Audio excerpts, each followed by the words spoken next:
Hello YouTube! Today's video about gaslighting comes to you in 3 parts.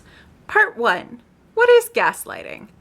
Gaslighting is a powerful form of emotional abuse where the abuser makes the victim question their own thoughts, feelings, sanity, and reality in order to gain control. Part 2. What does gaslighting look like? Gaslighting, deliberate or not, comes from a person believing that it is acceptable to override someone else's reality.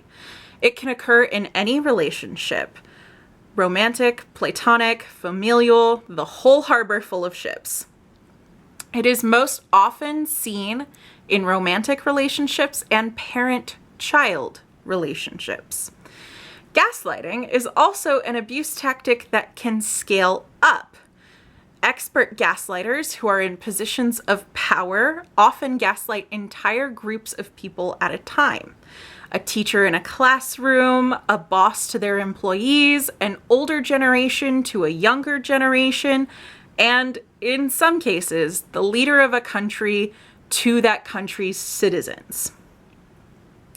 Gaslighting is often easiest to detect when the victim tries to bring up an issue in a healthy way and the abuser refuses to deal with the issue.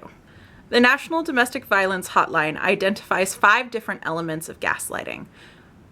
Someone who is gaslighting might withhold by pretending not to understand or refusing to listen. They may say things like, "I don't want to deal with this," or "I don't want to hear this." They may counter by challenging their victim's memory or reality. This is often done by accusing the victim of having a faulty memory or asserting that that's not what happened.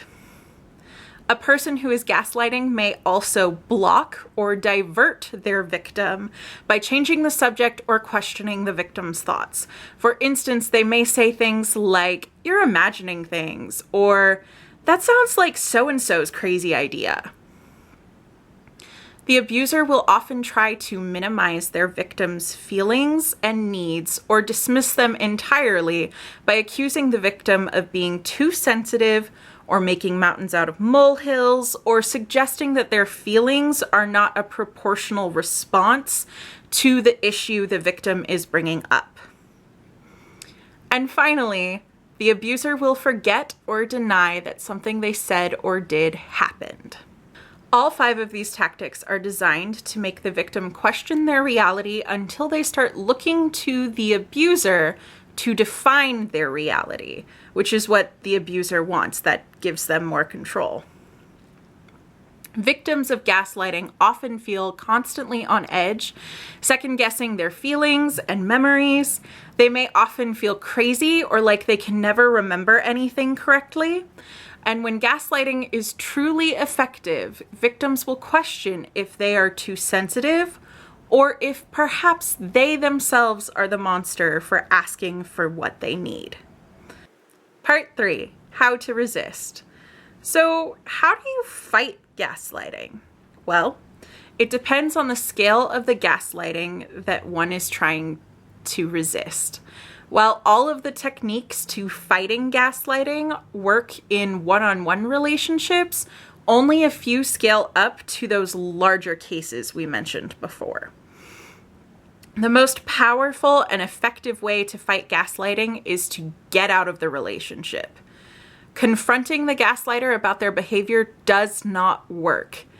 And oftentimes, the only way to escape the gaslighting entirely is to go no contact. The rest of the techniques for fighting gaslighting stem from rebuilding trust in oneself. You are the most qualified person to speak to your experiences, and no one has the right to override that. Your gut instinct is not wrong. Most people have trouble remembering everything that happens, especially when trauma is present. Trust the voice inside you. While you are working on rebuilding trust, it is helpful to reach out to your support network, the people who love you and respect you and want what's best for you. They can help you cement your reality through validation, confirming facts and experiences, and giving you the encouragement to trust yourself again. I like this tactic because it scales all the way up. An entire citizenry can be your support network.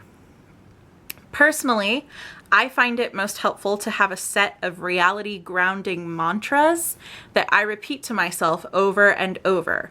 For example, I am not crazy. This behavior is not okay. My reality is not up for debate. This person's behavior is not normal. I am one with the force, and the force is, wait. Nope, that's definitely the wrong thing. Moving on. Finally, talking about gaslighting and awareness of what you're experiencing is a huge way of fighting back. If you suspect that this is something you're experiencing, I recommend reaching out to the National Domestic Violence Hotline. Their website has great resources, and they have a number you can call and an online chat option if you are more text-based, and that can get you started. Links to resources used in the video and general helpful things will be in the doobly-doo. It is my hope that we all have happy, healthy, and safe relationships. So until next time, read more books, play more games, take care of yourselves, and don't forget to be awesome. Bye, YouTube.